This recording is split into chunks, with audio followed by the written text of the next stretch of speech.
Ce qui me vient à l'esprit, c'est une chenouille. C'est donc ce que l'on dit en général d'un enfant qui n'est pas très sérieux, pas très discipliné, qui fait des petites crasses, mais pas bien graves. En général, c'est plutôt un appel à ce qu'il y ait un peu plus de rigueur dans son comportement. Va donc, espèce de gnagnou. J'aime bien ce mot, gnagnou, parce que c'est une manière très gentille et très vaudoise de dire à quelqu'un, ce qu'on dirait plus méchamment, un sot ou un con.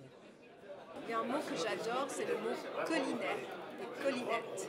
Ça vient de Marlys d'Ormont, qui est l'ancienne conseillère nationale vaudoise, qui appelait tout le monde collinette et collinet. Alors il y a une certaine tendresse, et ça pose aussi sa femme, et je l'utilise tout le temps au Parlement. J'appelle mes camarades salut collinet, mais adieu collinette. Donc voilà, ça fait rire tout le monde, et ça me fait sourire aussi.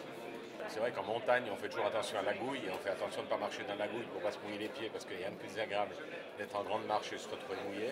Et sinon, je traite souvent certains personnages de Beaufio. Voilà, quel Beaufio celui-là.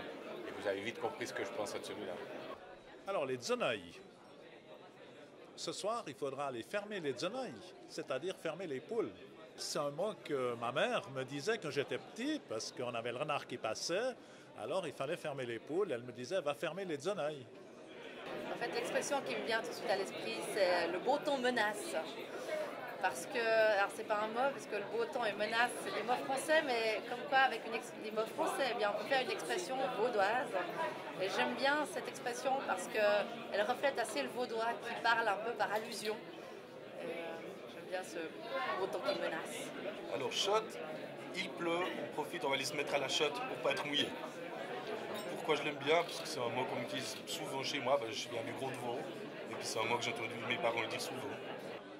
J'aime bien le mot gouille, parce que c'est l'automne, et qu'en ce moment il y a plein de gouilles sur le bitume vaudois.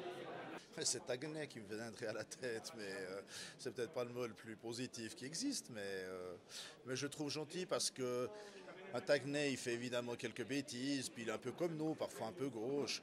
Mais l'avantage au moins, c'est que c'est un mot gentil, puis même amical. Quand on dit arrête de voir Tagnet, c'est que ça reste très amical et avec beaucoup d'amitié et de bon sens qu'on le dit. Le cagnard. Va chercher la tonne dans le cagnard. C'est-à-dire dans le réduit. Et quand j'étais à Paris, j'ai aussi utilisé souvent le mot prétérité. On m'expliquait que c'était du vaudois alors que je croyais que ça venait du latin. Aujourd'hui, beaucoup de gens ont bien voté, certains malheureusement de mon point de vue comme des taborgnos. Le taborgno est un petit oiseau réputé avoir très peu de cerveau et c'est du vaudois. Le penatse, alors j'aime pas le penatse, mais j'aime bien ce mot parce qu'il signifie le vin de très mauvaise qualité, voire franchement dégoûtant. Puis je pense que c'est un bon mot parce qu'il est très vaudois et puis il montre ce que certains vignerons vaudois ont fait, mais qu'heureusement maintenant je crois qu'il n'y a plus aucun vigneron vaudois qui fait du penatse.